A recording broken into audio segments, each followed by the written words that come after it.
querida. Hoje o sol amanheceu bonito, num tom de laranja que me lembra os cajus maduros lá do pé que meu pai tinha no sítio. Um calorzinho bom que aquece os ossos da gente. Eu gosto dessas manhãs. Gosto do cheiro do café passado na hora, do silêncio que só é quebrado pelo canto dos passarinhos ou pelo barulho do vento balançando as folhas do coqueiro. Parece até que a vida sempre foi assim, mansa, serena. Mas a memória, a memória. Ela é feito rio teimoso, que corre por debaixo da terra e, de vez em quando, brota onde a gente menos espera, trazendo consigo coisas que a gente pensava ter enterrado fundo. Às vezes, uma palavra, um cheiro, até mesmo a capa de um livro, é o bastante para me levar de volta. De volta para um tempo em que a vida não tinha essa doçura de hoje. Um tempo em que cada dia era uma batalha silenciosa, travada dentro das paredes de minha própria casa. E o mais doloroso, queridos, é que a arma usada nessa batalha era muitas vezes a palavra de Deus. Aquela mesma palavra que hoje me conforta e me guia. Vocês conseguem imaginar? A Bíblia, o livro que deveria trazer luz, sendo usada como um porrete para ferir a alma? Pois foi assim que vivi por longos e penosos anos. Aquela Bíblia de capa preta, com as folhas amareladas nas bordas, que meu marido, Jeremias, carregava debaixo do braço como um troféu, como a prova irrefutável da sua autoridade, da sua justiça ou do que ele acreditava ser justo. Eu tinha medo daquela Bíblia. Tinha medo dos seus olhos frios quando ele a abria, dos versículos que ele atirava em minha direção, como se fossem pedras. Pedras que, dia após dia, iam me soterrando em angústia, em um sentimento de pequenez que quase me consumiu por completo. É engraçado, não é? Eu, Terezinha, que sempre fui uma mulher de fé, temente a Deus desde menina, aprendi a temer o livro sagrado. Lembro-me de uma tarde específica. O calor de Juazeiro do Norte apertava o peito, o mormaço subindo do chão de terra batida do quintal. Jeremias tinha chegado da congregação. Os sapatos empoeirados, o terno impecável apesar do suor que lhe escorria pela testa. E a Bíblia, claro, firme debaixo do braço esquerdo. Eu já sabia o que viria. O estômago dava um nó, as mãos ficavam frias. Ele não precisava dizer nada. Seus olhos, aqueles olhos, pareciam duas pedras de gelo fincadas num rosto que raramente sorria para mim. Terezinha, ele disse, com aquela voz grave que fazia até as paredes da casa tremerem. Reúna as crianças na sala. Hoje vamos estudar sobre obediência. E meu coração afundava, porque eu sempre sabia que o estudo não era para as crianças, era para mim, sempre para mim. E a obediência que ele queria ensinar não era a obediência a Deus, mas a ele, Jeremias. Um homem que se colocava no lugar do próprio Criador. E eu, com meus 20 e poucos anos, já me sentia uma velha, encurvada não pelo trabalho pesado da roça de onde vim, mas pelo fardo invisível das palavras dele.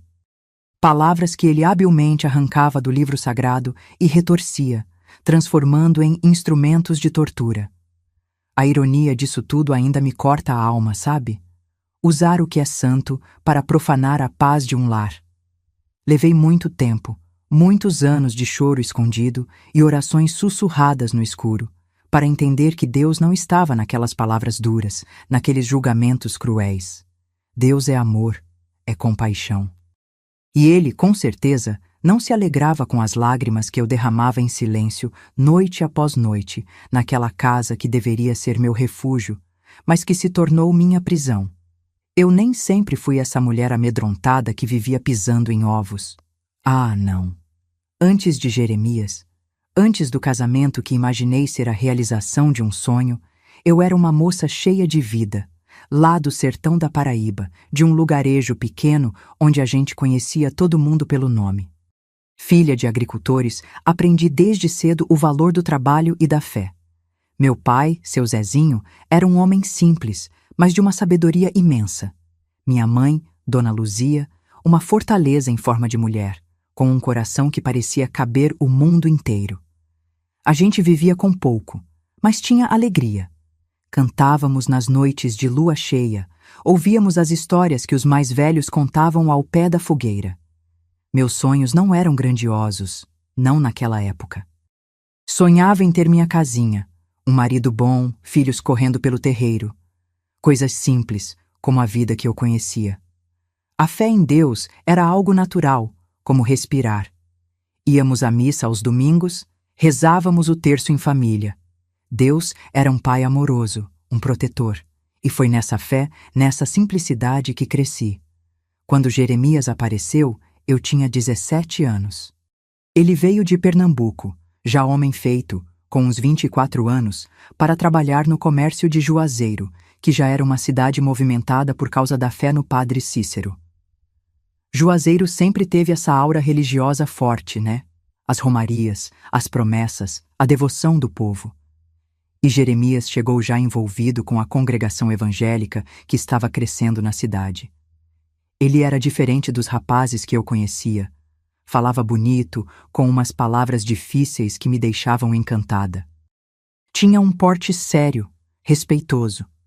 E era um homem de Deus, ou assim parecia. Ele citava a Bíblia com uma facilidade que me admirava. Lembro que minha mãe, no começo, ficou um pouco desconfiada. Esse moço fala muito em castigo, minha filha. Deus é mais amor do que castigo. Ela me dizia baixinho, enquanto remendava uma roupa. Mas eu, na ingenuidade da mocidade, via naquela seriedade uma prova de retidão, de compromisso. Ele me cortejou com versos bíblicos e promessas de um lar cristão, abençoado. E eu acreditei. Acreditei que tinha encontrado o homem que Deus preparara para mim. Casamos um ano depois, numa cerimônia simples na igreja dele. Eu tinha 18 anos, recém-completados. Saí da casa dos meus pais com o coração cheio de esperança e um vestido branco, emprestado pela vizinha. No começo, o começo. Jeremias era atencioso, cuidadoso, parecia se preocupar com meu bem-estar. Lembro que ele me trazia flores, pequenas coisas que encontrava no caminho. Eram tempos mais doces. Mas olhando para trás, vejo que já havia sinais. Pequenos sinais, quase imperceptíveis, que eu, cega pelo amor e pela idealização, não soube ou não quis enxergar. Ele não gostava que eu visitasse minhas amigas de infância, dizia que eram más companhias. Começou a criticar minhas roupas, achando que eram muito enfeitadas, muito mundanas. Pequenas coisas, como eu disse, mas eram sementes. Sementes de um controle que, aos poucos, iria fincar raízes profundas em nossa vida, em meu coração. Eram os primeiros indícios de que a interpretação que ele fazia da fé não era para nos unir em amor, mas para me colocar sob o seu jugo. A figura de cabeça do lar, que ele tanto prezava, começou a se transformar sutilmente numa tirania disfarçada de piedade. A alegria que eu sentia nos primeiros meses de casada foi, aos poucos, dando lugar a uma cautela constante, a um medo de desagradá-lo, de não corresponder às suas expectativas, que pareciam cada vez mais inalcançáveis. E assim, a menina sonhadora do sertão começou a se encolher, a perder o brilho nos olhos, sem nem mesmo perceber a escuridão que se avizinhava. A transição foi lenta, como uma doença que se instala sorrateira no corpo. Não houve um dia específico em que tudo mudou da água para o vinho. Foi um processo gradual, quase imperceptível no começo, mas que com o tempo se tornou esmagador. Jeremias, aquele homem que eu admirava pela sua aparente devoção, começou a mostrar uma faceta que me assustava. O zelo religioso que antes me parecia bonito tornou-se uma ferramenta de controle. Ele se tornou ancião na congregação, uma posição que lhe conferia ainda mais autoridade, não só na igreja, mas, infelizmente, dentro de nossa casa também. A voz dele, que antes me soava firme e segura, passou a ecoar com um tom de comando, de reprovação constante. Qualquer coisinha, por menor que fosse, era motivo para uma repreensão. Um grão de arroz queimado no fundo da panela, uma poeira esquecida no canto da sala, uma palavra que eu dissesse e que ele julgasse inadequada. Tudo era motivo para ele franzir a testa e me olhar com aqueles olhos que pareciam me atravessar a alma, me julgando e condenando. E foi aí que a Bíblia, o livro que eu aprendera a amar desde criança, começou a se transformar em algo ameaçador. Ele passou a usá-la não para nos trazer conforto ou sabedoria, mas para justificar suas críticas, suas exigências, sua rispidez. Os estudos bíblicos em família, que no início eram momentos de aprendizado, tornaram-se sessões de humilhação velada, direcionadas a mim. Ele escolhia a dedo os versículos que falavam sobre a submissão da mulher, sobre a obediência ao marido, sobre a mulher tola que destrói a própria casa. E lia em voz alta, com uma entonação que não deixava dúvidas sobre a quem se referia. Eu me sentia nua, exposta diante dele e, o que era pior, diante dos meus próprios filhos, que ainda eram pequenos demais para entender a complexidade da situação, mas que certamente sentiam a tensão no ar, a tristeza nos meus olhos. Juazeiro do Norte, com sua fé fervorosa e suas tradições arraigadas, parecia um cenário ainda mais opressor para mim. A cidade que atraía milhares em busca de milagres e consolo espiritual era, para mim, o palco de um sofrimento silencioso. O calor abafado, as ruas empoeiradas, o som dos sinos da igreja e dos hinos da congregação, tudo isso se misturava à angústia que crescia dentro de mim. Eu tentava racionalizar. Pensava que talvez o erro fosse meu, que eu não era uma boa esposa, uma boa cristã. Me esforçava ao máximo para agradá-lo, para ser a mulher virtuosa que ele tanto citava. Acordava antes do sol raiar, cuidava da casa com esmero, educava os filhos nos preceitos religiosos que ele impunha. Mas nada parecia ser suficiente. Quanto mais eu tentava, mais ele encontrava falhas, mais ele me diminuía. Meu bem-estar físico começou a ser afetado. Eu vivia cansada, com uma dor constante na nuca, resultado da tensão que nunca me abandonava. Perdi o apetite, emagreci. O sorriso, que antes era fácil, tornou-se uma máscara que eu usava para esconder a tristeza profunda que me consumia. Os conflitos internos eram torturantes. Eu amava a Deus, mas o Deus que Jeremias me apresentava era um Deus severo, punitivo, que parecia concordar com a forma como ele me tratava. Como conciliar isso com o Deus de amor e misericórdia que eu aprendera a conhecer na minha infância? Eu me sentia confusa, perdida, como se estivesse num labirinto sem saída. O medo se tornou meu companheiro constante. Medo de suas palavras, de seus olhares, de sua presença. Medo de que a qualquer momento ele abrisse a Bíblia e começasse mais uma de suas pregações particulares, que me faziam sentir a pior das criaturas. E assim, a minha casa, que deveria ser um lar de paz e amor, transformou-se num tribunal onde eu era julgada e condenada diariamente, sem direito à defesa, tendo como principal algoz o homem que eu havia jurado amar e respeitar. Ah, aquele dia! Era uma quinta-feira, me lembro bem, no comecinho de março de 1979. O sol lá fora estava de rachar, como costuma ser em Juazeiro nessa época do ano. A casa, apesar das janelas abertas, parecia uma fornalha. Eu estava na cozinha, lutando com o fogão a lenha, que naquele dia parecia ter vida própria. A fumaça teimava em voltar para dentro, e meus olhos ardiam. Eu estava cansada, cansada do calor, cansada da rotina exaustiva de cuidar da casa e dos 5 filhos, cansada de tentar ser perfeita aos olhos de Jeremias. E, no meio desse cansaço, aconteceu. Uma pequena distração, um momento em que minha mente viajou para longe, talvez para os tempos mais simples da minha infância, e o feijão queimou. Não foi a primeira vez, claro. Quem cozinha em fogão a lenha sabe como é fácil se descuidar por um instante e a comida passar do ponto. Mas naquele dia, O cheiro forte de queimado que invadiu a cozinha parecia anunciar uma tempestade. E ela não tardou a chegar. Jeremias entrou em casa pouco depois, vindo de alguma reunião na congregação. Ele já chegou com a testa franzida, a boca numa linha dura. Devia estar irritado com alguma coisa de lá, algum problema que, como sempre, ele trazia para descarregar em casa, em mim.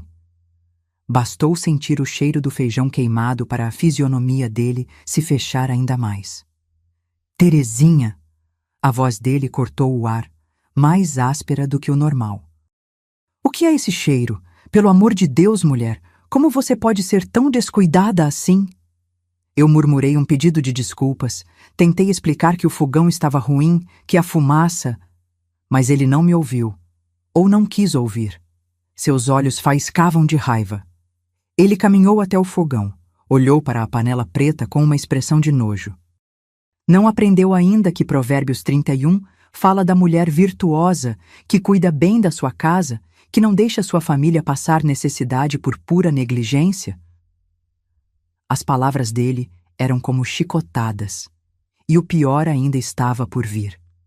Ali mesmo, na cozinha enfumaçada, com o cheiro amargo do feijão queimado ainda pairando no ar, ele me ordenou com aquela voz que não admitia contestação. Chame as crianças, todas elas. Quero que vejam o exemplo de mãe que tem. Meu coração gelou. Chamar as crianças para quê? Para testemunharem minha humilhação? Mas eu não tinha forças para desobedecer. Fui até o quintal, onde João Paulo, o mais velho, já com seus 15 anos, tentava consertar uma gaiola de passarinho. Maria das Dores, com 12, ajudava a estender umas roupas no varal. Os gêmeos, Pedro e Paulo, com seus 8 aninhos, brincavam com uma bola de meia. E a pequena Ana Lúcia, com apenas 5 anos, corria atrás deles rindo. Tive que interromper aquela cena de inocência. Meninos, venham para dentro, o pai de vocês quer falar.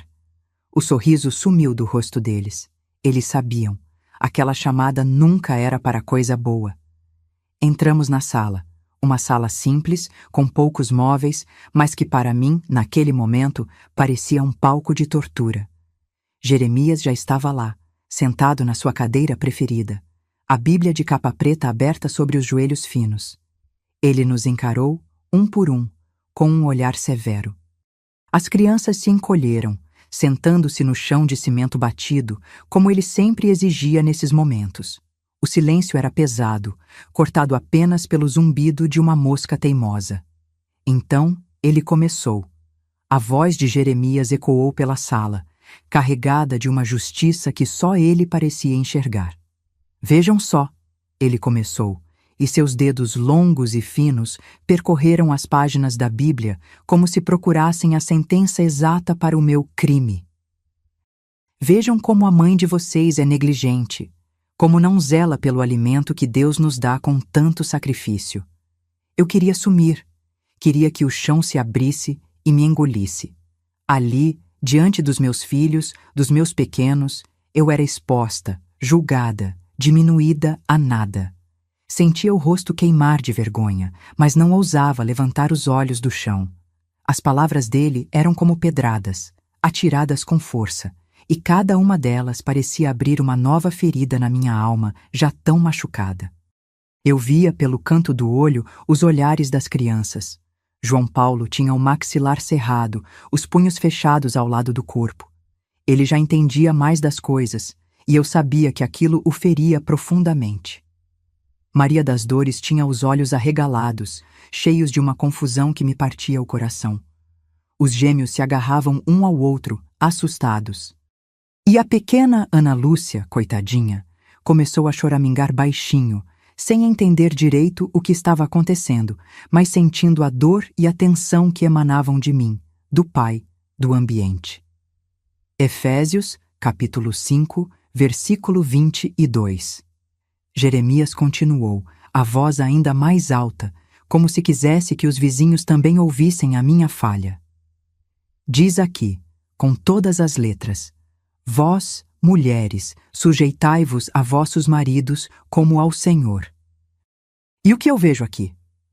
Uma mulher que não consegue nem fazer um feijão direito. Como pode ser submissa em coisas maiores se falha no mais básico? Um nó se formou na minha garganta, me sufocando. Eu queria gritar. Queria dizer que um feijão queimado não me tornava uma esposa ruim, uma mãe negligente. Queria perguntar onde estava escrito que o amor e o respeito eram uma via de mão única. Mas o medo era uma mordaça invisível que me calava. Eu me sentia tão pequena, tão impotente. Era como se eu estivesse me afogando e não houvesse ninguém para me estender a mão. Pelo contrário, o homem que deveria ser meu porto seguro era quem me empurrava para o fundo. Lembro-me de ter pensado, num relance de desespero, nos meus pais, na minha mãe, com sua fé simples e seu coração generoso. O que ela diria se visse aquela cena? Se soubesse o que se passava entre aquelas 4 paredes? Mas eles estavam longe, e eu me sentia completamente sozinha.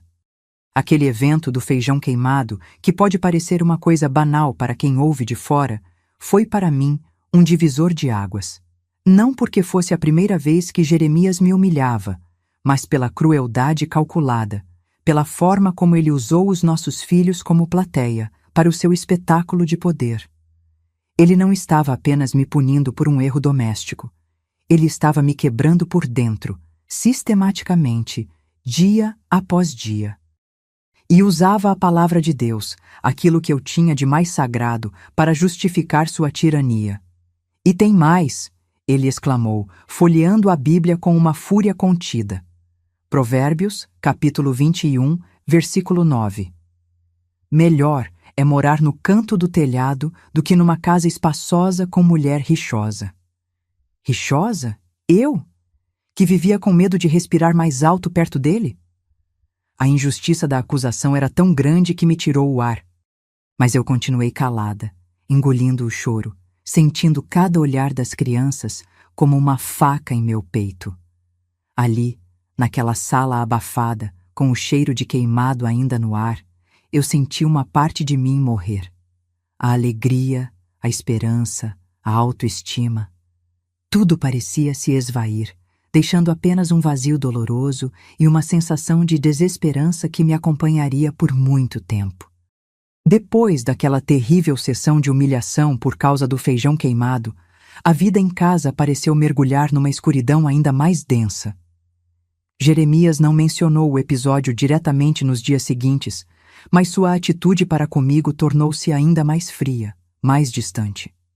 Era como se eu carregasse uma marca invisível, a marca da mulher negligente e rixosa que ele havia pintado para os nossos filhos. Eu me sentia constantemente vigiada. Cada passo meu, cada ação, parecia ser analisada sob uma lupa implacável. O silêncio dele era, muitas vezes, pior do que as palavras duras. Era um silêncio carregado de reprovação, que pairava sobre a casa como uma nuvem de tempestade. E eu, para evitar mais conflitos, mais estudos bíblicos humilhantes, redobrei meus esforços para ser a esposa perfeita, a dona de casa impecável. Mas era uma busca inútil, pois a perfeição que ele exigia era inatingível. Quanto mais eu me esforçava, mais tensa e ansiosa ficava.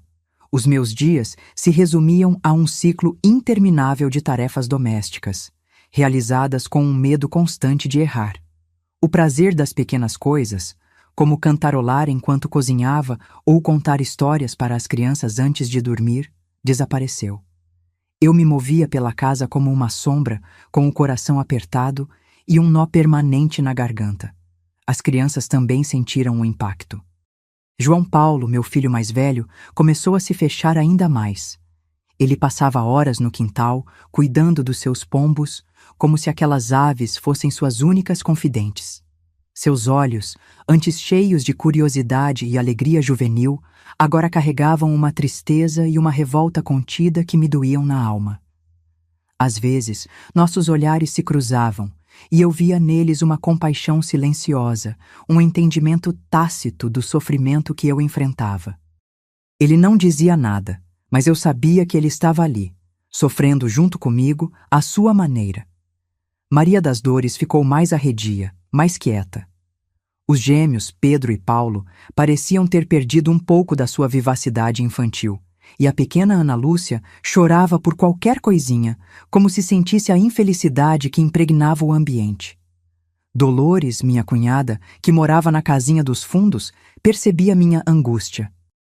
De vez em quando Jeremias não estava por perto, ela se aproximava com um copo de água com açúcar, um pedaço de bolo e tentava me consolar com palavras tímidas. Tenha paciência, Terezinha. Homem é assim mesmo, complicado. Jeremias sempre foi cabeça dura, desde menino. Mas Deus está vendo o seu sofrimento, ela me dizia, com os olhos marejados. Eu agradecia o gesto, mas as palavras dela não me traziam muito alento. Paciência? Até quando? E que Deus era esse que via meu sofrimento e permitia que ele continuasse? Essas perguntas martelavam na minha cabeça, me enchendo de dúvidas e de uma solidão profunda. Eu me sentia cada vez mais isolada. As poucas amigas que eu tinha foram se afastando, talvez por perceberem a tristeza que me envolvia, talvez por receio de Jeremias e de seu jeito controlador. A igreja, que deveria ser um lugar de refúgio e comunhão, tornou-se um lembrete constante da minha insuficiência aos olhos do meu marido, que lá era visto como um líder exemplar. A semente da mudança, porém, mesmo que minúscula e quase imperceptível, começou a brotar em mim depois daquele dia.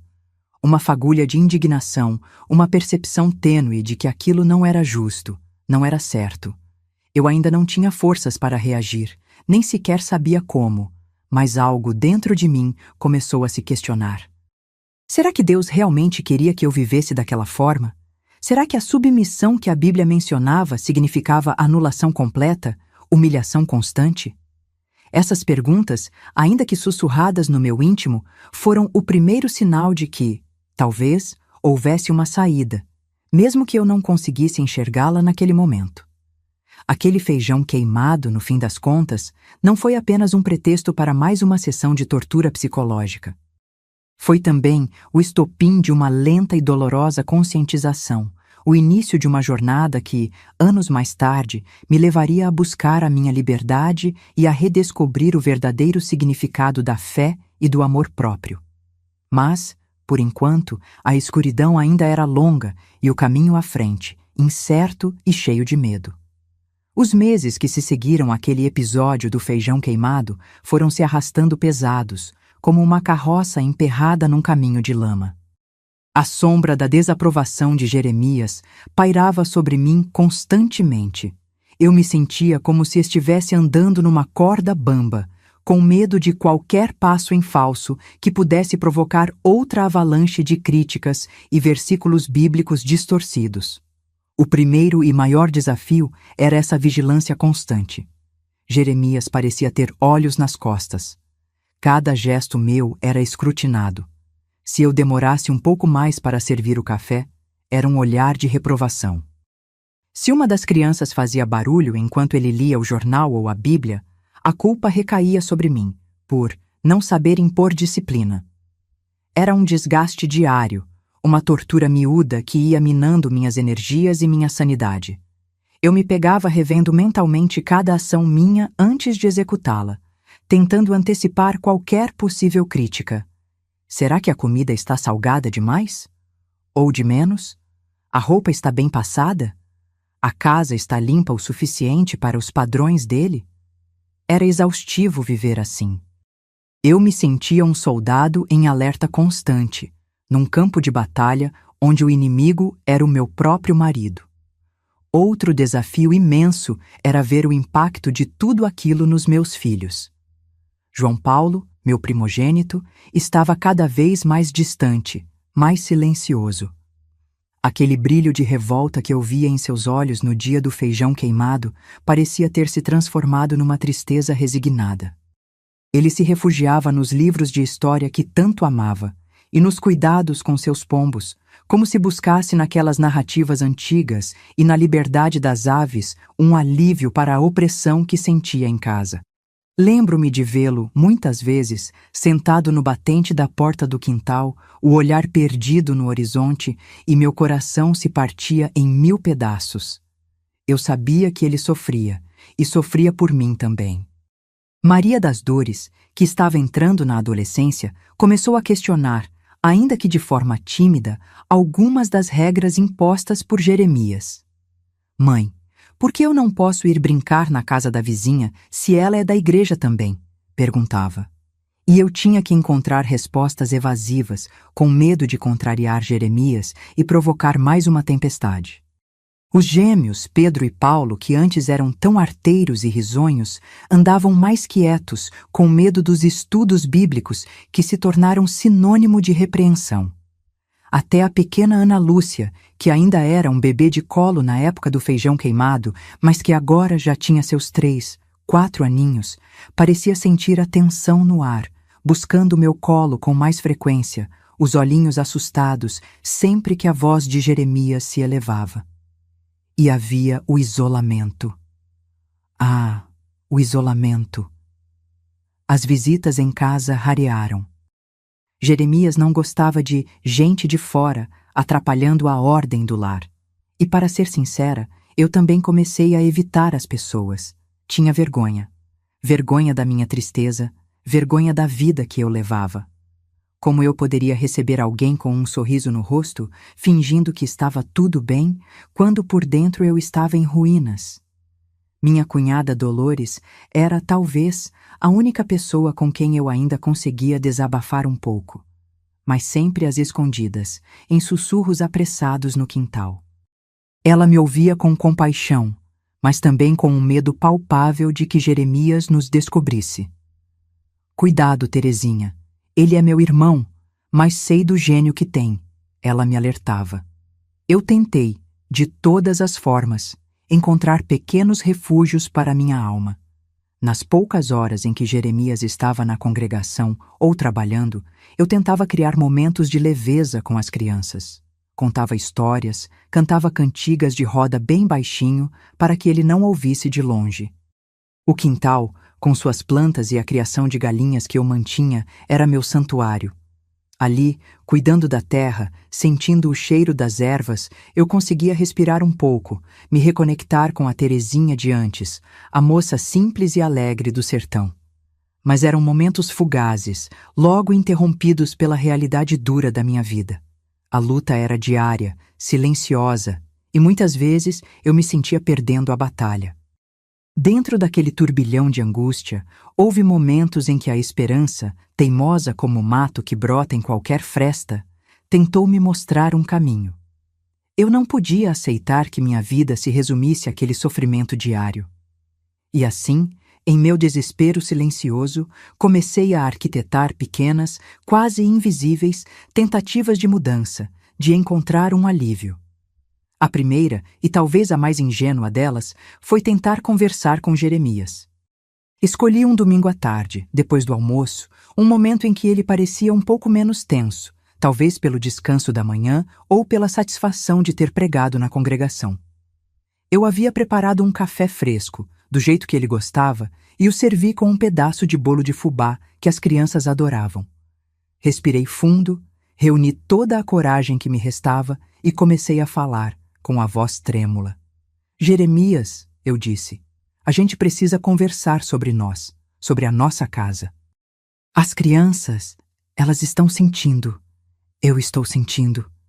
Ele me olhou por cima da xícara de café, as sobrancelhas arqueadas, uma expressão de quem não está entendendo ou fingindo não entender. Conversar sobre o quê, Terezinha? Está tudo em ordem, não está? A casa está limpa, a comida na mesa. O que mais você quer? Tentei explicar com todo o cuidado para não o acusar diretamente que a forma como ele conduzia os estudos bíblicos, as críticas constantes, estavam me machucando, criando um ambiente pesado. Falei do meu medo, da minha tristeza. A reação dele foi imediata e cortante. Ele pousou a xícara na mesa com força, fazendo o café balançar.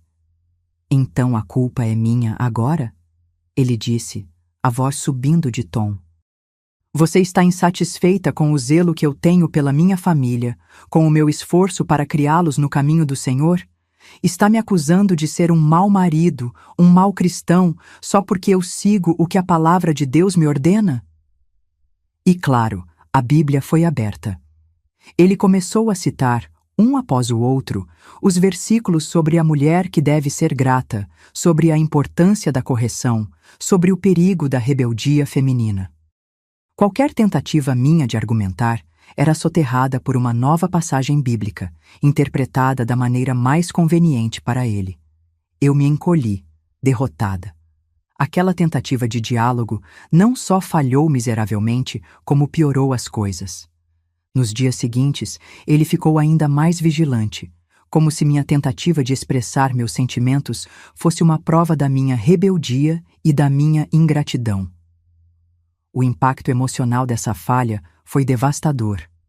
Senti-me ainda mais impotente, ainda mais sozinha. Se nem mesmo uma conversa calma e respeitosa era possível, o que mais eu poderia fazer? Outra tentativa, ainda mais discreta, foi buscar um tipo de conselho velado. Eu não tinha coragem de procurar o pastor da congregação dele, pois sabia que ele daria razão a Jeremias. Mas comecei a frequentar, às escondidas, algumas reuniões de oração de senhoras numa igrejinha católica mais afastada do nosso bairro. Eu ia com a desculpa de comprar algum aviamento para costura no centro e dava uma escapulida. Eu não contava minha história abertamente, mas ouvia com atenção os testemunhos de outras mulheres, buscava nas palavras do padre alguma luz, algum consolo. Nessas breves idas, eu conheci Dona Cecília, uma senhora de mais idade, muito doce, que parecia ter um olhar que lia a alma da gente. Um dia, criei coragem e, de forma muito vaga, comentei sobre como era difícil manter a paz no lar quando o marido era muito exigente na fé. Dona Cecília me olhou com seus olhos bondosos e disse: "Minha filha, Deus é pai, não é carrasco. A fé que oprime não vem dele." Aquelas palavras, tão simples, ecoaram fundo em mim. Mas como aplicar isso na minha vida? Como enfrentar Jeremias, um ancião respeitado, com base numa frase ouvida numa igreja de outra denominação? O medo das consequências era paralisante. E assim, essa tentativa também não resultou numa mudança prática imediata. Apenas plantou mais uma semente de questionamento, uma dúvida sobre a retidão absoluta que Jeremias tanto proclamava. Essas primeiras falhas me deixaram num estado de profunda desesperança. Parecia que não havia saída, que eu estava condenada a viver naquela prisão emocional para sempre. Mas, mesmo sem perceber, cada tentativa frustrada, cada porta que se fechava, me ensinava algo. Ensinava sobre a rigidez de Jeremias, sobre a impossibilidade de um diálogo franco e, principalmente, sobre a necessidade de encontrar forças dentro de mim mesma, já que a ajuda externa parecia tão distante ou ineficaz. As minhas tímidas e frustradas tentativas de buscar algum alívio ou mudança não passaram despercebidas por Jeremias. Embora eu tentasse ser o mais discreta possível, especialmente em relação às minhas idas à Igreja Católica, ele tinha uma maneira de farejar qualquer coisa que fugisse ao seu controle absoluto.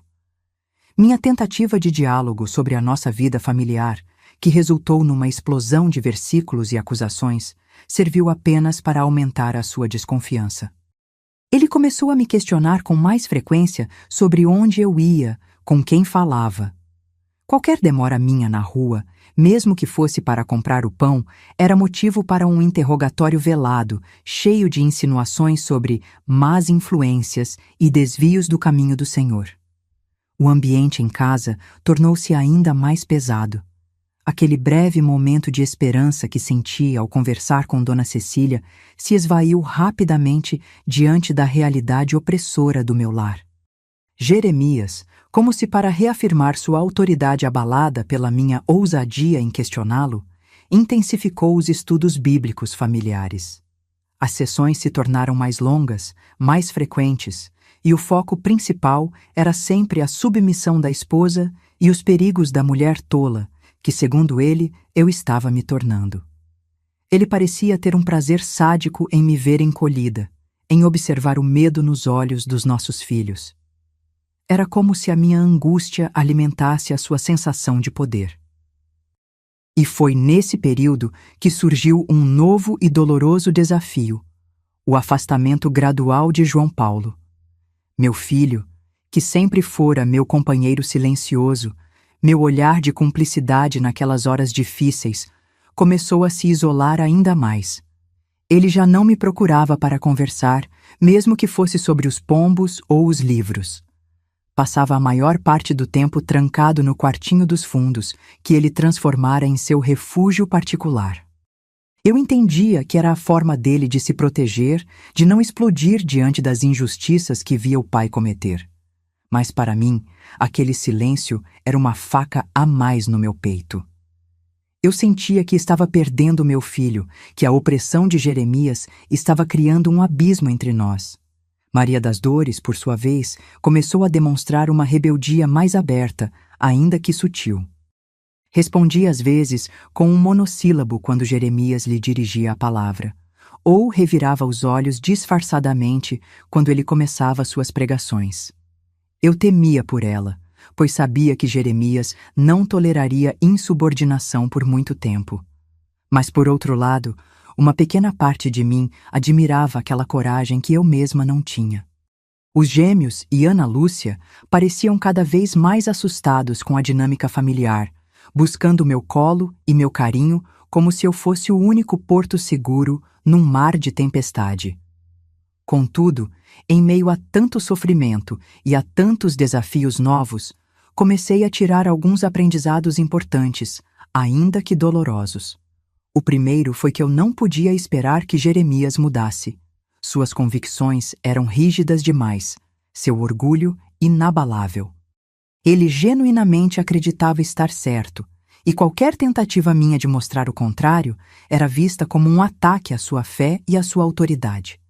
Eu precisava parar de idealizar um diálogo que nunca aconteceria. O segundo aprendizado, talvez o mais crucial, foi que a minha força teria que vir de dentro. Ninguém de fora parecia capaz de me ajudar de forma efetiva. Dolores me oferecia consolo, mas também tinha seus próprios medos e limitações. As palavras de Dona Cecília eram um bálsamo, mas não uma solução prática para o meu dia a dia. A mudança, se viesse, teria que partir de mim, da minha capacidade de encontrar uma brecha naquela muralha de opressão. Eu comecei a observar mais, a observar Jeremias, suas reações, seus pontos fracos, se é que ele os tinha. Comecei a guardar minhas emoções mais para mim, a não demonstrar tanto a minha dor, pois percebi que isso, de alguma forma, o fortalecia. Foi um aprendizado duro, que exigiu que eu construísse uma espécie de casca, uma armadura interna para sobreviver. E, por fim, comecei a questionar, de forma mais profunda e séria, a interpretação que Jeremias fazia da Bíblia. Seria Deus realmente aquele ser punitivo e implacável que ele pintava? Ou haveria outra forma de entender aquelas palavras sagradas? Essa dúvida, essa semente de uma fé mais autônoma, começou a criar raízes em mim, mesmo que eu ainda não soubesse como alimentá-la. A luta era árdua e as vitórias raras e pequenas. Mas aos poucos, uma nova Terezinha começava a despertar sob os escombros da antiga. Uma Terezinha mais cautelosa, mais observadora e, quem sabe, no futuro, mais forte. Os anos foram se passando e a vida em nossa casa seguia esse ritmo tenso e opressor. Eu tinha aprendido a navegar naquele mar revolto com uma cautela extrema, como um barco pequeno tentando evitar as grandes ondas. Mas a calmaria aparente era apenas a superfície. Por baixo, as correntes eram fortes e perigosas. A tensão aumentava progressivamente, de forma quase imperceptível no dia a dia, mas que, olhando em retrospecto, era como uma panela de pressão acumulando vapor, prestes a explodir. Jeremias parecia cada vez mais entrincheirado em suas certezas, em sua interpretação particular da fé. Sua posição na congregação lhe conferia um status que ele prezava acima de tudo, e qualquer coisa que pudesse arranhar essa imagem de homem de Deus era rechaçada com veemência. Dentro de casa, sua autoridade era absoluta, incontestável, e ele fazia questão de demonstrá-la a todo momento. As crianças cresciam, e com o crescimento vinham os questionamentos, as tentativas de afirmar suas próprias identidades. Isso, para Jeremias, era um desafio direto ao seu controle. João Paulo, agora um rapaz entrando na juventude, já não conseguia mais disfarçar sua repulsa pela forma como o pai me tratava. Os embates entre eles, antes velados, começaram a se tornar mais frequentes, mais diretos. Lembro-me de noites em que, durante os estudos bíblicos, João Paulo ousava fazer perguntas incômodas.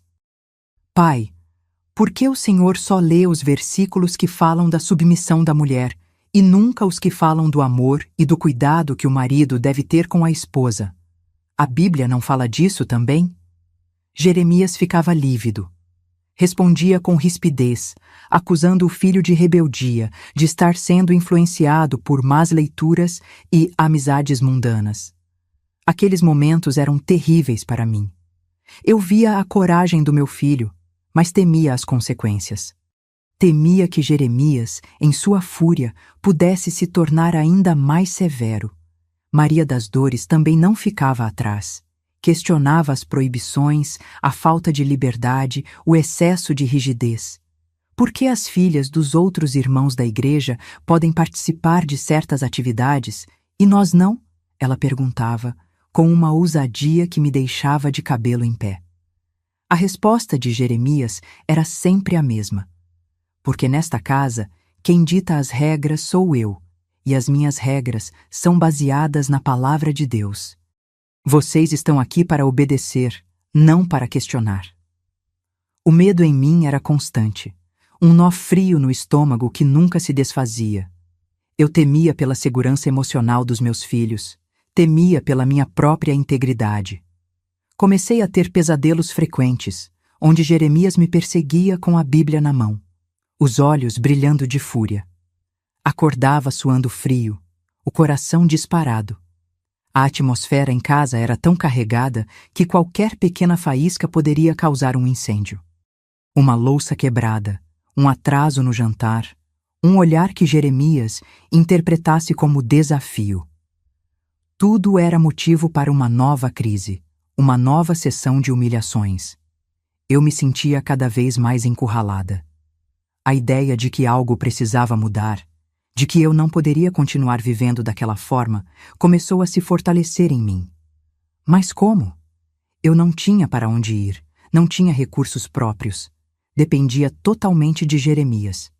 A sociedade da época, especialmente numa cidade do interior como Juazeiro, não via com bons olhos uma mulher que abandonasse o marido, não importava o motivo. Eu seria julgada, condenada, ostracizada. E meus filhos? Como eu poderia sustentá-los? Esses pensamentos me paralisavam. No entanto, uma pequena chama de resistência, alimentada pelas palavras de Dona Cecília e pela crescente revolta dos meus filhos mais velhos, começava a arder dentro de mim. Eu não sabia como, nem quando, mas sentia que o limite estava próximo. Eu comecei a orar de uma forma diferente, não mais pedindo paciência para suportar, mas pedindo coragem para agir. Pedi a Deus que me mostrasse um caminho, uma saída daquela escuridão. E secretamente comecei a observar mais, a guardar cada centavo que conseguia economizar das compras da feira, a pensar em alternativas, por mais remotas que parecessem. Era uma preparação interna, silenciosa, quase inconsciente. Eu estava no olho do furacão e sentia que a tempestade final estava prestes a desabar. E foi em outubro de 1985, numa noite que começou como tantas outras, que o inevitável aconteceu. A panela de pressão, finalmente, explodiu. Era uma terça-feira, se não me falha a memória, aquele fatídico dia de outubro de 1985. O dia correu como tantos outros, uma sucessão de tarefas domésticas, cuidados com as crianças, e a tensão constante da espera pela chegada de Jeremias. Mas havia algo diferente no ar, uma premonição ruim que me apertava o peito. A pequena Ana Lúcia, minha caçula, amanhecera febril e chorosa. Passei a maior parte do dia com ela no colo, tentando baixar a febre com compressas de água fria e chás caseiros que aprendi com minha mãe. Por causa disso, acabei me atrasando um pouco com os preparativos para o jantar. Quando Jeremias chegou, mais cedo do que o habitual, vindo do trabalho, a mesa ainda não estava posta e o cheiro da comida ainda não pairava no ar como ele gostava. Eu estava na cozinha, a testa franzida de preocupação com Ana Lúcia, que cochilava inquieta numa esteira no canto e tentava apressar o feijão no fogão. Os outros filhos estavam por perto, sentindo a minha aflição. João Paulo, já um rapaz de quase 21 anos, olhava para mim com uma preocupação que ia além da doença da irmã. Ele sentia a tempestade se formando. O olhar de Jeremias ao entrar na cozinha e ver a cena, a filha doente, a esposa atarefada, o jantar ainda incompleto, foi como um raio. Seus olhos, que já eram naturalmente frios, pareceram congelar. Ele não disse uma palavra no início, apenas observou, o bigode sempre impecável tremendo levemente, um sinal claro de sua irritação contida. Eu senti um arrepio percorrer minha espinha. Tentei me justificar, a voz embargada pela ansiedade. Jeremias, me desculpe o atraso. Ana Lúcia não passou bem o dia, esteve com muita febre. Ele me cortou antes que eu pudesse terminar a frase. E por acaso a doença de uma criança é justificativa para negligenciar suas outras obrigações, Terezinha? A casa precisa continuar funcionando. Os outros filhos precisam comer. Onde está o seu zelo, a sua organização de mulher cristã? O tom dele era baixo, quase sibilante, o que era ainda mais assustador do que seus gritos. Eu sabia o que viria a seguir. Era o prelúdio das suas sessões de humilhação. Meu coração começou a bater descompassado. Um misto de medo e uma estranha resignação tomou conta de mim. Medo do que ele diria, do que faria. E resignação porque, no fundo, eu já esperava por aquilo. Era sempre assim. Qualquer deslize meu, por menor que fosse, por mais justificável que fosse, era transformado numa falha moral, numa prova da minha inadequação como esposa e mãe. Pedi aos filhos mais velhos que fossem para a sala. Tentei, inutilmente, proteger Ana Lúcia daquela atmosfera pesada, mas Jeremias foi taxativo. Todos, quero todos na sala, inclusive a doente, que aprendam desde cedo as consequências da negligência. Aquelas palavras foram como um soco no meu estômago.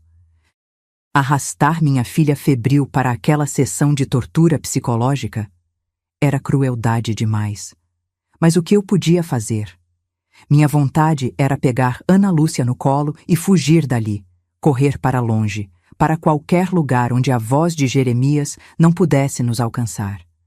Mas minhas pernas pareciam chumbadas ao chão. Uma onda de adrenalina misturada com um desespero profundo me invadiu. E pela primeira vez em muito tempo, senti uma faísca de algo diferente do medo. Era raiva. Uma raiva fria, contida, mas que estava ali, borbulhando sob a superfície. Naquele momento, enquanto eu caminhava lentamente para a sala, com Ana Lúcia aninhada em meus braços, eu senti que algo dentro de mim estava prestes a se romper. Eu não sabia o que, nem como, mas a corda estava esticada ao máximo. Eu olhei para João Paulo, que nos seguia com o rosto pálido e os punhos cerrados. Em seus olhos, eu vi não apenas a preocupação, mas também uma determinação sombria que espelhava a minha própria agitação interna. A preparação para o clímax não foi apenas naquela noite, naquele instante. Foram anos de dor acumulada, de palavras não ditas, de lágrimas engolidas. E tudo estava prestes a transbordar. A sala estava mergulhada numa penumbra cortada apenas pela luz fraca de um único bico de luz no teto. O silêncio era tão denso que se podia ouvir a respiração nervosa das crianças. Jeremias sentou-se em sua poltrona, a Bíblia já em suas mãos, como um juiz prestes a proferir uma sentença. Nós nos sentamos no chão, como de costume. Eu com Ana Lúcia febril em meu colo, tentando protegê-la do frio do piso e da frieza que emanava do pai. Ele folheou as páginas com uma calma teatral que só aumentava a nossa angústia. Seus olhos percorreram cada um de nós, demorando-se em mim com uma expressão de severa reprovação. Então, ele começou. A voz dele, grave e imponente, encheu a sala, cada palavra cuidadosamente escolhida para ferir, para humilhar. Estamos aqui reunidos mais uma vez, ele disse, para refletir sobre a importância da diligência e do cuidado com a família. Infelizmente, nem todos nesta casa parecem compreender a seriedade desses deveres. Ele me olhou diretamente. Vocês estão vendo como sua mãe é preguiçosa? Ele perguntou às crianças, como se eu não estivesse ali, como se eu fosse um objeto de estudo, um mau exemplo a ser dissecado. Como não tem amor verdadeiro pela família? Deixa uma filha doente e, ainda assim, não consegue cumprir com suas obrigações básicas de manter a casa em ordem e o alimento preparado no tempo certo. As palavras eram como ácido, queimando minha alma. Eu baixei a cabeça, o rosto corado de vergonha e raiva.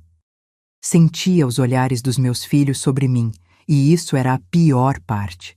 O olhar de pena de Maria das Dores, o olhar confuso dos gêmeos, o choro baixinho de Ana Lúcia, que se agarrava a mim como se buscasse proteção.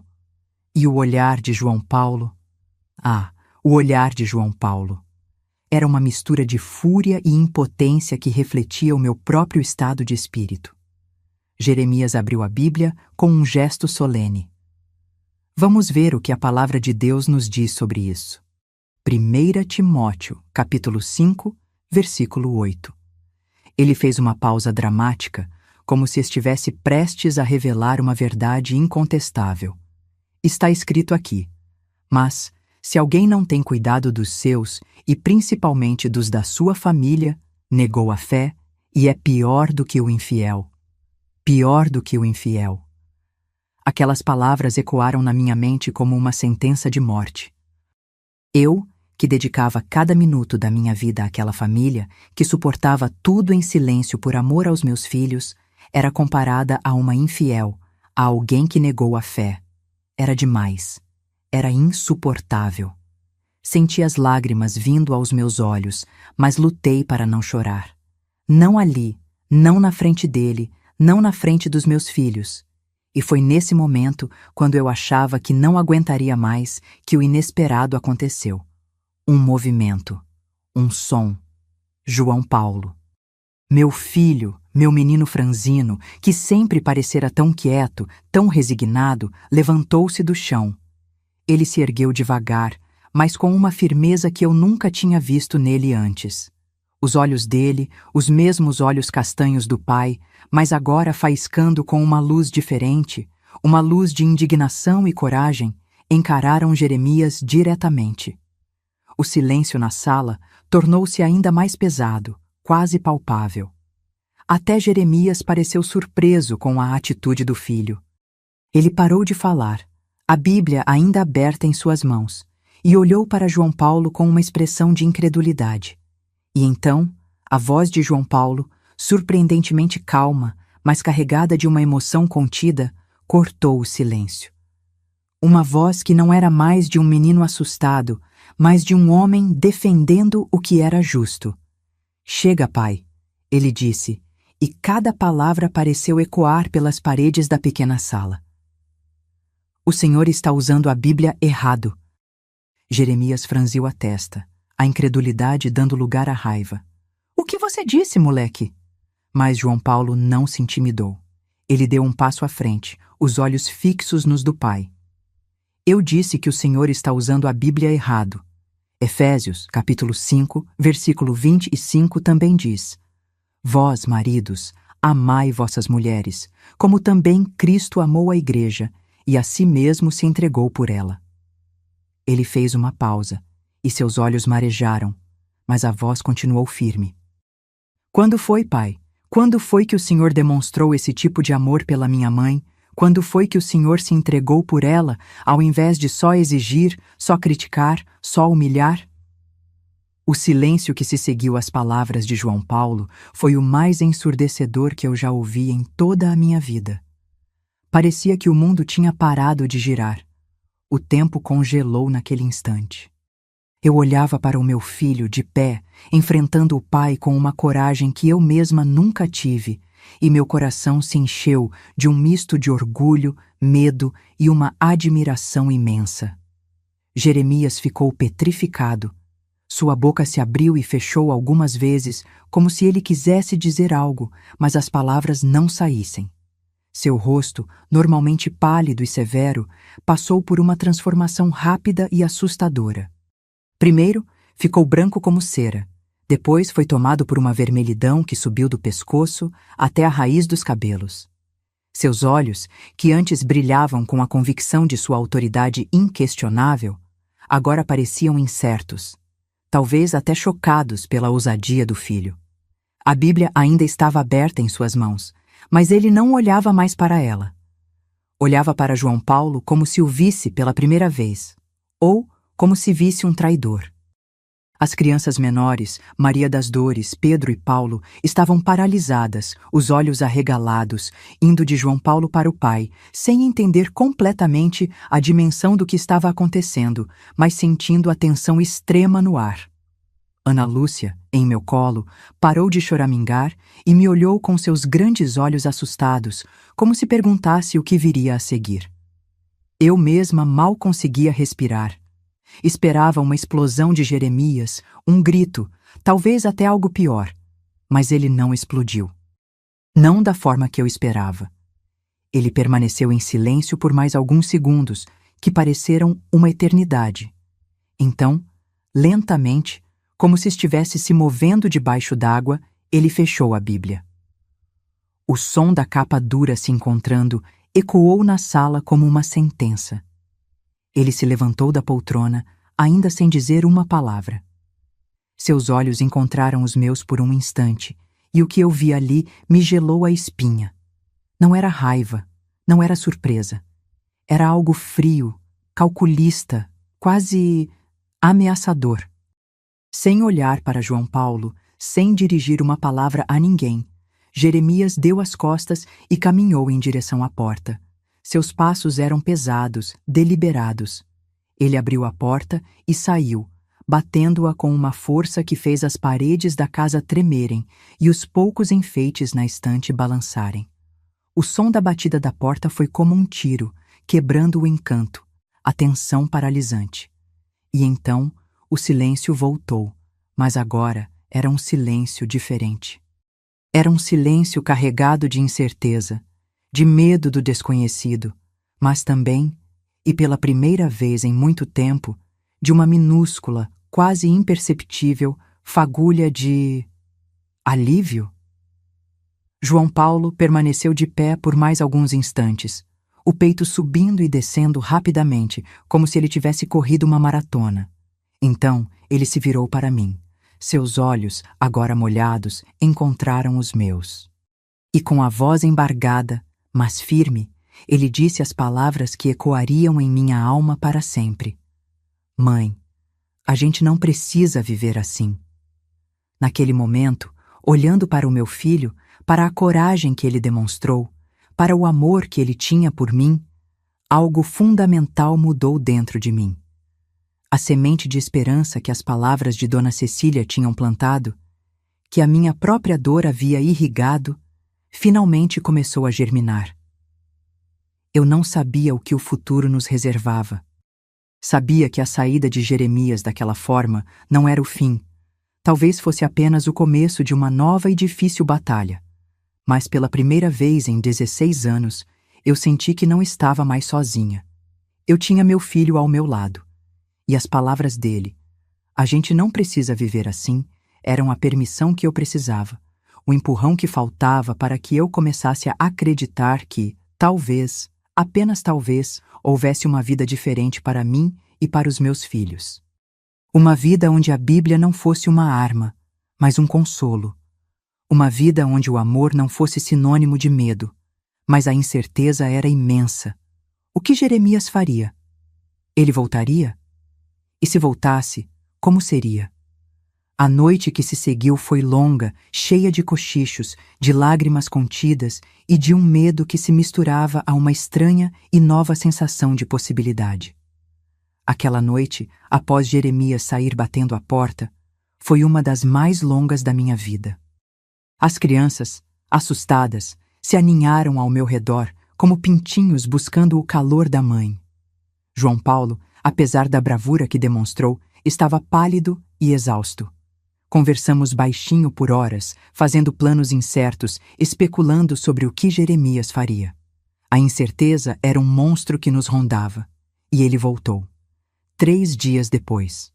Foram 3 dias de um silêncio pesado em casa, quebrado apenas pelo choro eventual de Ana Lúcia e pelas minhas tentativas de manter uma normalidade impossível para as outras crianças.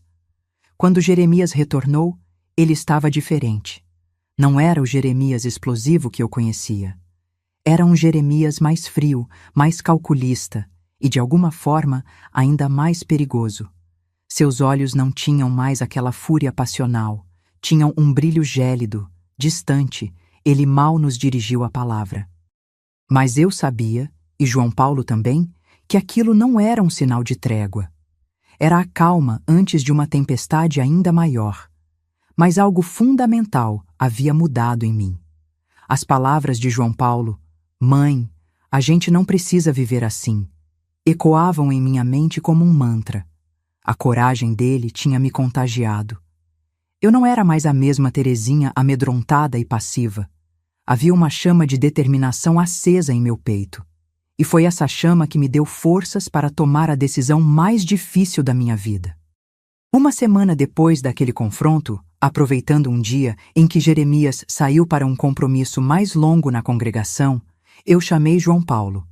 "Filho", eu disse, "eu não aguento mais. Precisamos fazer alguma coisa." Ele me olhou com uma seriedade que ia além da sua pouca idade. "Eu sei, mãe, e eu pensei numa coisa." Foi então que ele sugeriu que procurássemos o padre Antônio, o pároco da Igreja Católica do bairro, aquele senhor baixinho e gentil que eu tinha visto algumas vezes e que transmitia uma paz que eu tanto ansiava. Eu hesitei. Jeremias descobriria. As consequências seriam terríveis. Mas João Paulo foi firme. "Mãe, ele é um homem bom. As pessoas falam muito bem dele. E ele não é da congregação do pai. Não vai ficar do lado dele." No fundo, eu sabia que era a única chance. E assim, numa manhã ensolarada de dezembro, enquanto Juazeiro se preparava para as festas de fim de ano, eu e João Paulo saímos de casa pé ante pé, como 2 fugitivos. Fomos até a casa paroquial. O padre Antônio nos recebeu com um sorriso amável e olhos que pareciam entender a nossa angústia antes mesmo que falássemos qualquer coisa. Serviu-nos um café forte e doce, com biscoitos de nata, e nos ouviu. Ouviu por quase 2 horas. Eu contei tudo.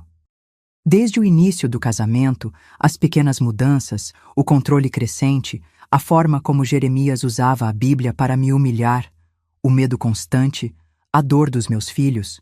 João Paulo complementava minha história, falando da sua própria perspectiva, da sua revolta, do seu amor por mim. Quando terminei, eu estava exausta, como se tivesse tirado um peso enorme das costas. O padre ficou em silêncio por um momento, os olhos fixos nos meus, cheios de uma compaixão que me aqueceu a alma.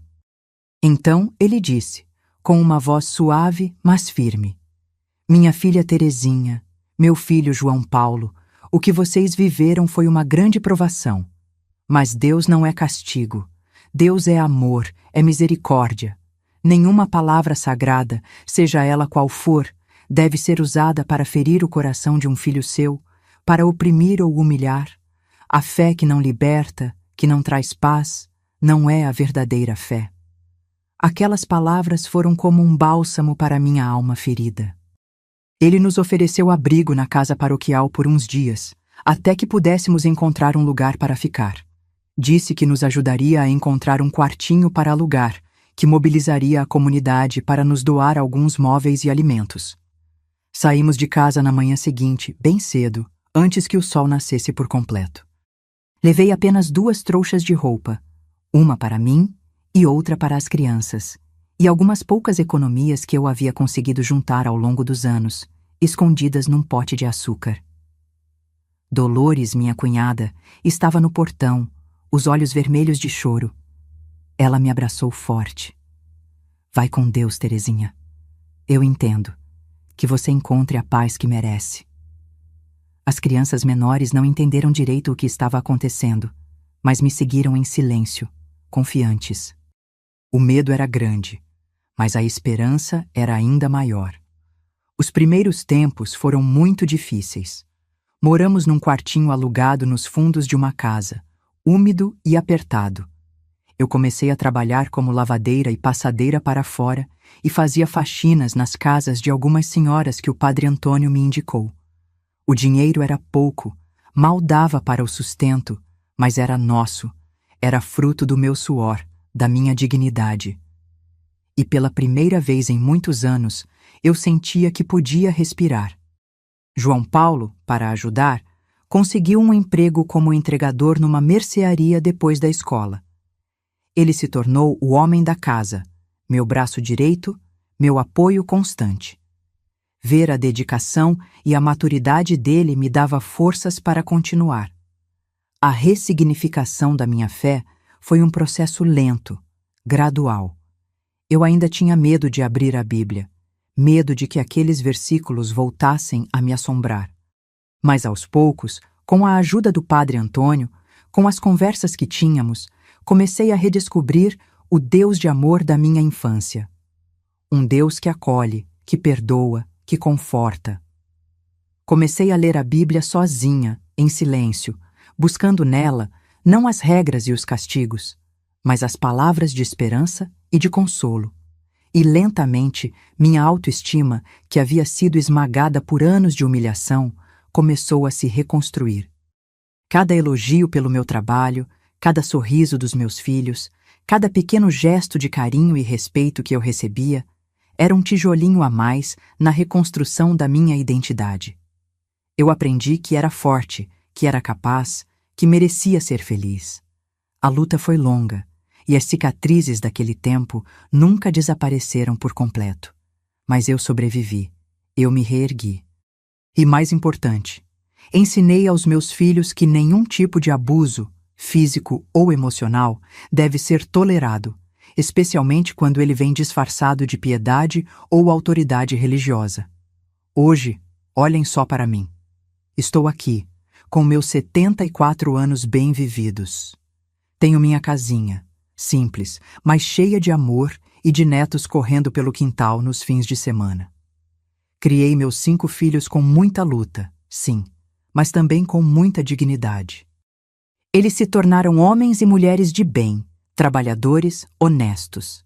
João Paulo, meu herói particular, virou professor de história, como ele sempre sonhou. Nunca se casou, diz que ainda está aprendendo, como ele mesmo fala, o que é um lar de verdade, sem gritos e sem medo. Mas ele é um tio maravilhoso para os sobrinhos, um filho presente e amoroso. Maria das Dores é enfermeira, cuida dos doentes com uma dedicação que me enche de orgulho. Os gêmeos, Pedro e Paulo, seguiram caminhos diferentes. Um é marceneiro, como o avô, meu pai. O outro, motorista. Mas são ambos homens de família, pais dedicados. E a minha caçula, Ana Lúcia, aquela que adoeceu no dia da grande reviravolta, hoje é uma mulher forte, advogada, defensora das causas justas. Quem diria, não é? Olhando para trás, para tudo o que vivi, a dor ainda aperta o peito de vez em quando. Especialmente quando ouço certos versículos da Bíblia sendo citados de forma dura, julgadora, mas eu aprendi a separar o joio do trigo. Aprendi que as palavras sagradas são como água. Podem tanto dar vida quanto afogar, dependendo das mãos que as manejam e da intenção do coração. E o coração de Jeremias? Bem, eu rezo para que ele tenha encontrado a paz, onde quer que esteja. Ele morreu há uns 10 anos, me contaram. sozinho, amargurado. Nunca me procurou para pedir perdão, nunca tentou se reaproximar dos filhos, e eu, sinceramente, já não guardo mais rancor. Guardo apenas a lembrança de um homem que talvez em sua própria cegueira, em sua própria dor vinda de uma criação rígida e violenta que ele mesmo sofreu, não soube amar.